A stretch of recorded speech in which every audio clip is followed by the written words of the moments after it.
ఇదంతా నా వల్లే జరిగింది.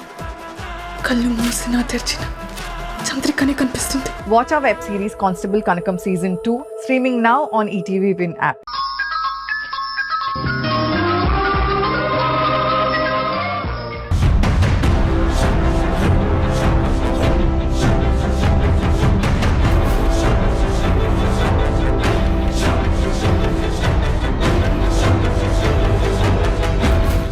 నువ్వు నాకు తోడుగా ఉంటే మనిద్దరం కలిసి వాళ్ళ మీద పగ తీర్చుకుందాం. వాళ్ళతో కలిసి నువ్వు యష్ని కిడ్నాప్ చెయ్యి. ఆ తర్వాత వాడిని ఏం చేస్తావో నీ ఇష్టం.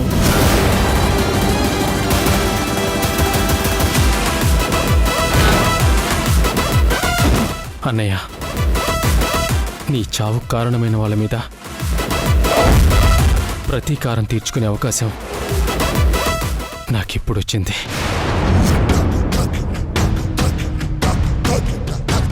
ఆ యష్గాడు నీకు చేసిన మోసానికి కోర్టు విధించే శిక్ష సరిపోదు. నీ ఆత్మ శాంతించాలంటే వాడికి ఎలాంటి శిక్ష పడాలో అదే శిక్ష విధిస్తాను. బ్రతికుండగానే వాడికి నరకం అంటే ఏంటో చూపిస్తాను. సూర్య,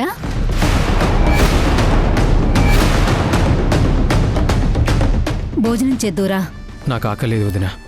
ఏ? నా మనసేం బాగోలేదు, తినబుద్ధి కావడం లేదు. పొద్దున ఆయనెవరో వచ్చి పగా ప్రతీకారం అన్నారని అదే ఆలోచిస్తూ నీ మనసు పాడు చేసుకోకు. నీ గురించి మీ అన్నయ్య కన్న కలలని నిజం చేయటానికి ప్రయత్నించు.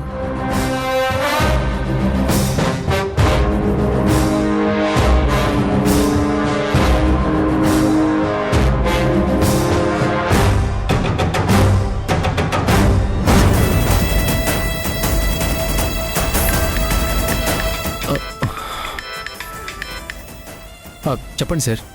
సూర్య, మార్నింగ్ నేను చెప్పిన ప్లాను నీకు గుర్తుందా? గుర్తుంది సార్. రేపు రెడీగా ఉండు. మా పొలిటీషియన్ వచ్చి నిన్ను పికప్ చేసుకుని స్పాట్కి వచ్చేస్తాడు. నీ నెంబర్ ఆయనకి ఇచ్చాను. వచ్చే ముందు నీకు ఫోన్ చేస్తాడు. ఓకేనా? Okay sir. ఉంటానా?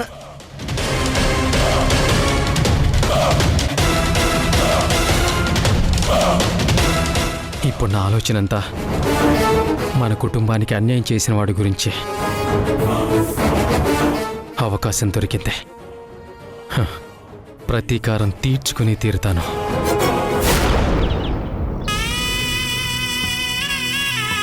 అమ్మా, ఇప్పుడున్న పరిస్థితుల్లో నువ్వే నాకు రక్ష, అండ. నా భర్త క్షేమంగా కోర్టుకి రావాలి. కోర్టులో యశ్ ఏ తప్పు చేయలేదు అని నిరూపణ అవ్వాలి.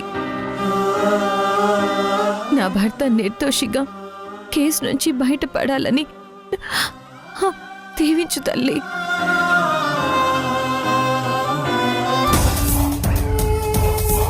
అరే పోలే, వస్తున్నా దేవా.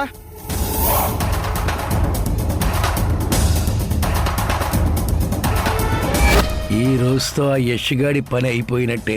జైలు నుంచి కోర్టుకు వచ్చే మధ్యదారిలోనే వాడు కిడ్నాప్ అయిపోతాడు.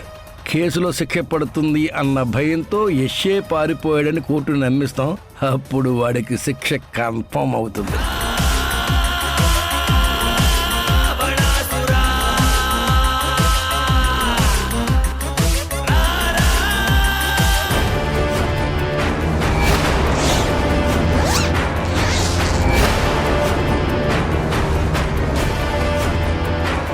అన్నయ్య, నీ ప్రాణాలు పోవడానికి కారణమైన ఆ యష్ని శిక్షించడానికి వెళ్తున్నాను. ఎలాంటి ఇబ్బంది రాకుండా నేను అనుకున్నది జరగాలని ఆశీర్వదించన్నయ్య.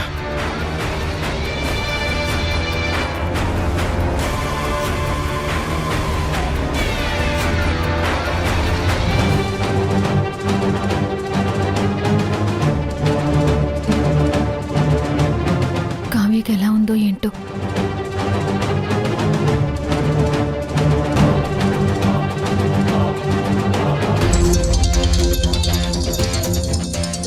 సింధు, సిద్ధార్థ్, కావ్యకి ఎలా ఉంది? దెబ్బలు బాగా తగిలాయి. హెడ్ ఇంజరీ కూడా అయింది. తనింకా స్పృహలోకే రాలేదు. ప్రాబ్లం ఏమీ లేదు కదా? కావ్య స్పృహలోకి వస్తే కానీ ఏం చెప్పలేమంటున్నారు డాక్టర్స్. నా ప్రజెన్స్ ఇక్కడ చాలా అవసరం సింధు. నేను కోర్టుకు రాలేను.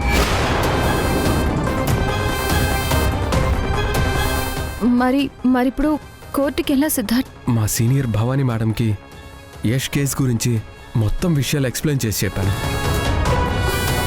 ఆ మారుతీరావు పొలిటీషియన్ ఏ విధంగా యష్ని మోసం చేసి ఈ కేసులో ఎలా ఇరికించారనేది డీటెయిల్గా చెప్పాను. భవానీ మేడం కోర్టుకొచ్చి యష్ కేసుని డీల్ చేస్తారు. సారీ సింధు, నేను రాలేకపోతున్నందుకు ఏమీ అనుకోకు. పర్వాలేదు సిద్ధార్థ్, భవానీ అక్క వస్తుంది కదా. యష్ సంగతి నేను చూసుకుంటానులే. నువ్వు కావ్యం చూసుకో. కావ్యకంటూ ఉంది నువ్వే కదా, నువ్వు అక్కడే ఉండాలి. సిద్ధార్థ్, కావ్యకేమీ కాదు, తను నార్మల్ అవుతుంది. ఓకే, మెడికల్ షాప్కి వచ్చాను. మెడిసిన్స్ తీసుకొని వెళ్ళాలి. ఉంటాను.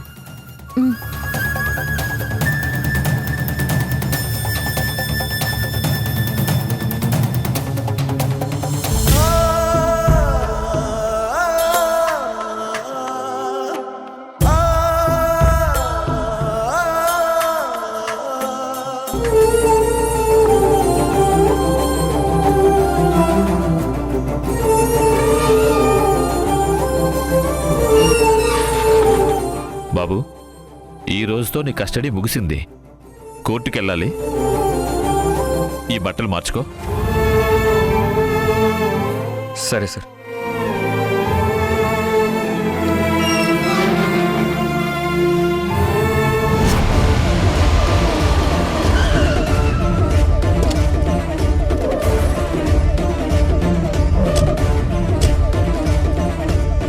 అదిగో సార్ వచ్చారు, పద. నమస్తే సార్. నమస్తే. అంతా ఓకేనా? Okay sir. సూర్య, యష్ని కిడ్నాప్ చేసే స్పాట్ ఇదే. పోలీస్ వెహికల్ ఇక్కడికి రావడానికి ఇంకా ఎంతసేపు పడుతుంది సార్? యష్ని తీసుకొని పోలీసులు ఇప్పటికే జైలు నుంచి బయలుదేరుంటారు, వచ్చేస్తారు.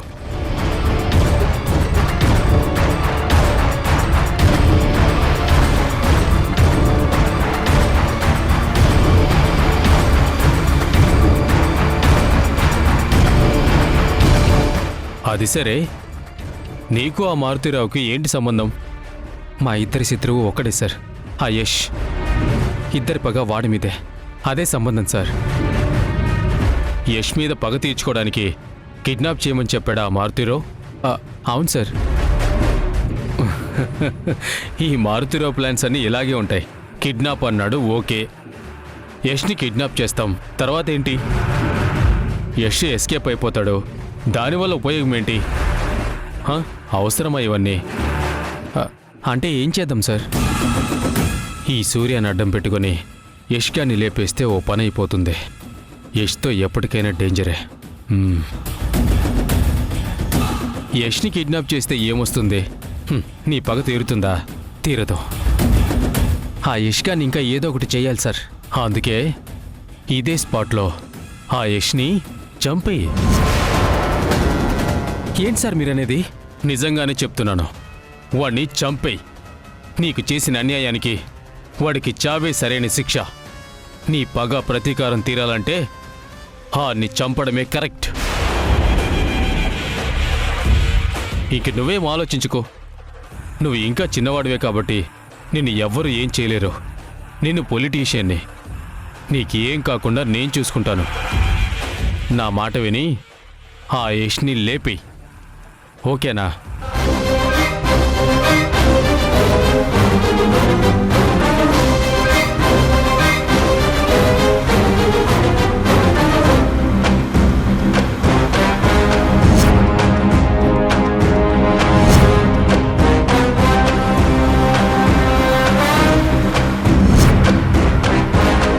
సూర్య, అదిగో పోలీస్ వెహికల్ వస్తోంది, రెడీగా ఉండు. అలాగే సార్.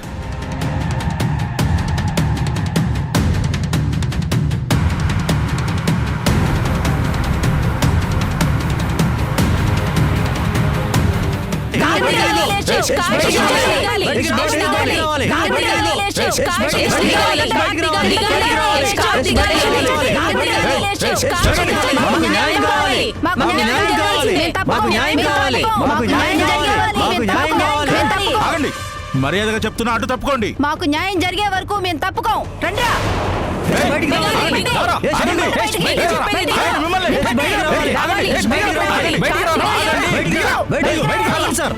సూర్య, ఇదే మంచి టైం. వెళ్ళి ఆ యష్ని లేపై నీ పగ తీర్చుకో. వెళ్ళండ్రా. ఆయన చెప్పేది నిజమే, వీడిని చంపేయడమే కరెక్ట్. ఈ రోజుతో నువ్వు అయిపోయావురా.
ఆగండి.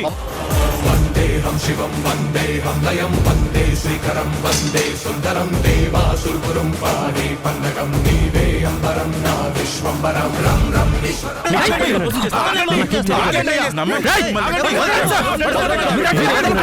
ఆగండి, ఆగండి. శంకరం వందేహం శివం వందేహం లయం వందే శ్రీకరం వందే సుందరం దేవాసురుపురం పాడే పన్నగం నీవే అంబరం నా విశ్వంబరం. అమ్మో, వేరే ఎవరో వచ్చి యష్ని ఎత్తుకెళ్ళిపోతున్నారు. ఇప్పుడు ఎలాగా?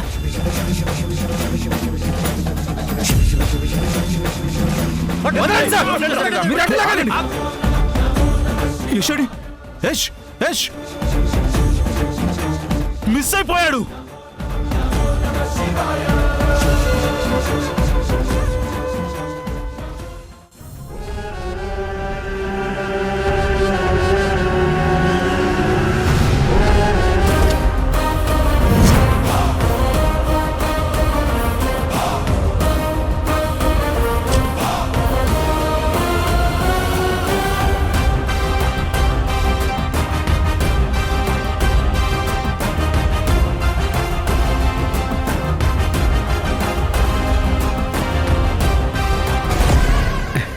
ఎరబులే మధురాలేదా?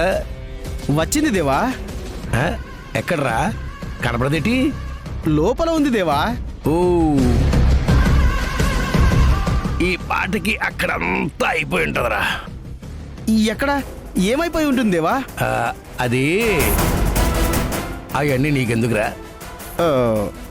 కొన్ని విషయాల్లో నువ్వు జోక్యం చేసుకోకపోతే మంచిది.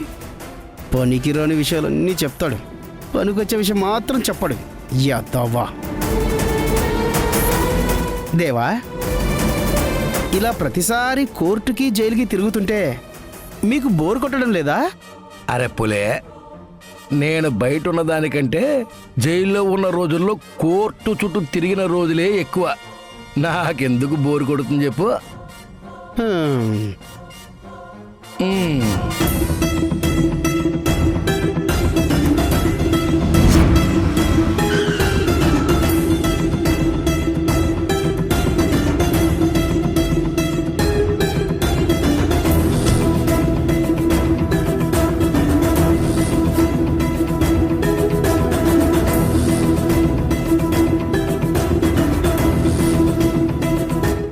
ఏళ్లతో కాసేపు ఆడుకుందాం, టైంపాస్ అవుద్ది.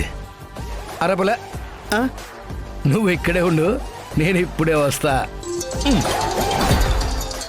రై, ఇదెవరో చూడు, నేను ఇప్పుడే వస్తా.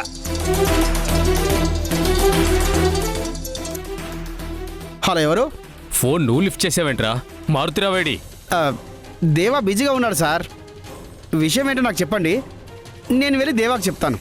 సరే, నేను చెప్పేది జాగ్రత్తగా విని వెళ్ళి ఆ మారుతిరావుకు చెప్పు. ఆ యష్ని ఇక్కడి నుంచి ఎవరో కిడ్నాప్ చేసి తీసుకెళ్ళిపోయారు. ఈ విషయం త్వరగా వెళ్ళి మీ దేవాకు చెప్పు. ఆ, అలాగే సార్, అలాగే. దేవా దేవా దేవా ఆంటీ బాగున్నారా? బాగానే ఉన్నామమ్మా. నువ్వెలా ఉన్నావు? Fine aunty. అమ్మా, యష్ కేసు నువ్వు వాదిస్తున్నట్టు సింధు మాతో చెప్పింది. నువ్వొచ్చావు, మాకు కొంచెం ధైర్యం వచ్చిందమ్మా.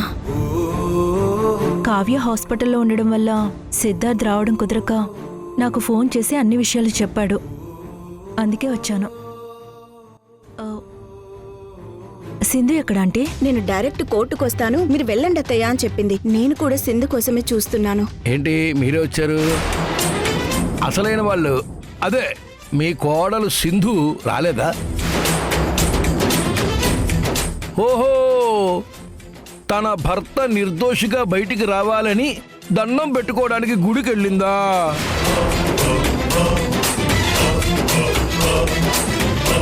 ఎన్ని దండాలు పెట్టినా, ఎన్ని పూజలు అర్చనలు చేసినా ఏటి లాభం ఉండదు.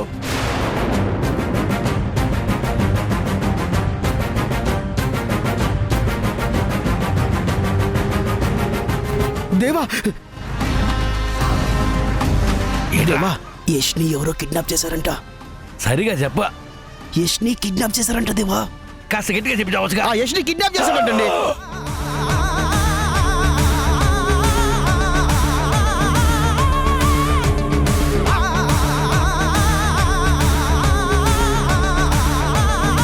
ఈ విషయం అంత గట్టిగా చెప్పకూడదురా. నువ్వు ఎలా ఎలా?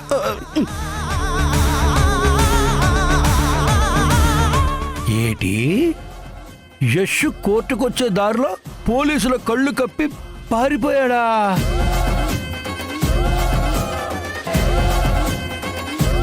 అమ్మా, మీ అబ్బాయి తప్పించుకుని పారిపోతే కేసు పెద్దదైపోతుంది, శిక్ష కూడా పెరిగిపోతుంది. ఇప్పుడు ఎలా? వాడేమో యష్ కిడ్నాప్ అయ్యాడంటున్నాడు, నువ్వేమో ఎస్కేప్ అయ్యాడంటున్నావు. మా అబ్బాయిని నువ్వే ఏదో చేసుంటావు. మర్యాదగా చెప్పు, యష్ ఎక్కడ? వాణ్ణేం చేశావు? మా పులిగాడికి కిడ్నాప్ కి తప్పించుకు పారిపోవడానికి తేడా తెలదో, అందుకే అలా వాగేశాడు. పద మధు, వెళ్దాం.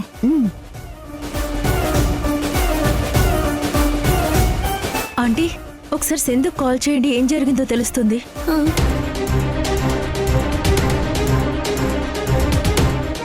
The number you are trying to call is currently not reachable.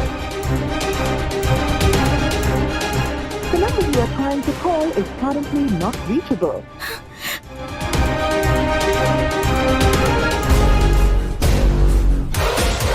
ఎరా పులిగా, చిన్నగా చెప్పి చావచ్చుగా. కవర్ చేయలేక సచ్చా నేను అక్కడ. మీరే కదా దేవా చెవిలో చిన్నగా చెప్తే గట్టి గడిచి చావన్నారు, అందుకే చెప్పాను. ఏంటి మావయ్య, నిజంగానే యష్ కిడ్నాప్ అయ్యాడా? నీకు ముందే చెప్పానుగా మధు, యశ్ కోర్టుకు రాకుండా ప్లాన్ చేశాను అని. మనమే కిడ్నాప్ చేయించాం, కానీ అందరి దృష్టిలో కూడా కేసులో శిక్ష పడుతుందని భయపడి పారిపోయాడు అని నమ్మిస్తాం. ఆటోమేటిక్గా జనాల డబ్బులు కొట్టేసి వాడే ఎస్కేప్ అయ్యాడని అందరూ అనుకుంటారు. అప్పుడు కేసు వేరేలా మారుతుంది. ఇక జీవితంలో యశ్ అనేవాడు ఏటైపోయాడు, ఎక్కడికెళ్ళిపోయాడు, ఏటి చేస్తున్నాడు ఎవరికీ తెలీదు. నువ్వు సూపర్ మావయ్య, నువ్వు ప్లాన్ భలే సక్సెస్ చేసావు. నమస్తే సార్. నమస్తే. కోర్టు లోపల ఏం జరుగుతుందో, ఏం జరగాలో అన్నది నీకు అర్థమైంది కదా? అర్థమైంది సార్. జాగ్రత్తగా వాదించి కేసు పూర్తిగా మనం అనుకున్నట్టే ముగిసిపోయేలా చూడు. అలాగే సార్. కోర్టు టైం అవుతుంది, లోపలికి వెళ్దాం పదండి మావయ్య. టైం అవుతుంది, పదండి పదండి పదండి రా. పదండి ఆంటీ.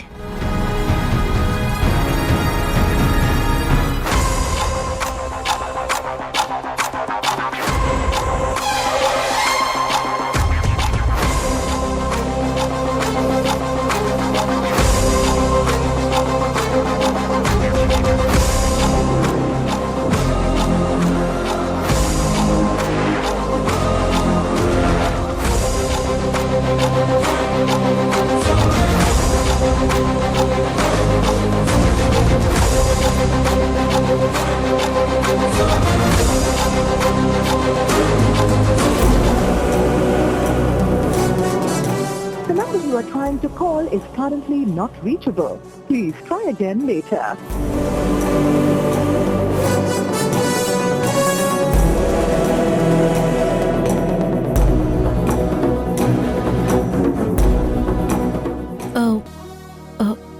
ఆంటీ, సింధు ఇంకా రాలేదేంటి? కోర్ట్ స్టార్ట్ అవబోతోంది. అదే నాకు అర్థం కావడం లేదమ్మా. ఎన్నిసార్లు ఫోన్ చేసినా అవుట్ ఆఫ్ నెట్వర్క్ అని వస్తుంది. ఇప్పుడు సింధు ఎక్కడికి వెళ్ళినట్టు?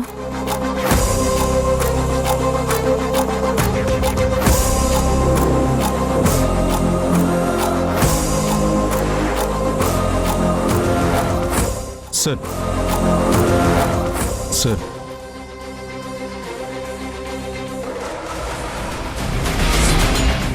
Silence, silence.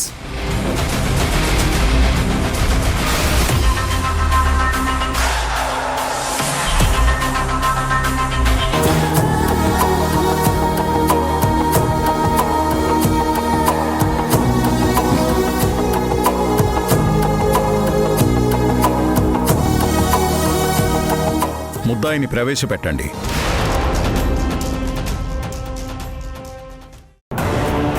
ముద్దాయి జ్యుడిషియల్ కస్టడీ నుంచి తప్పించుకున్నాడు కాబట్టి ఎటువంటి వాదనలు వాయిదాలు లేకుండా ముద్దాయి యష్కి ఒక్క నిమిషం జడ్జి గారు.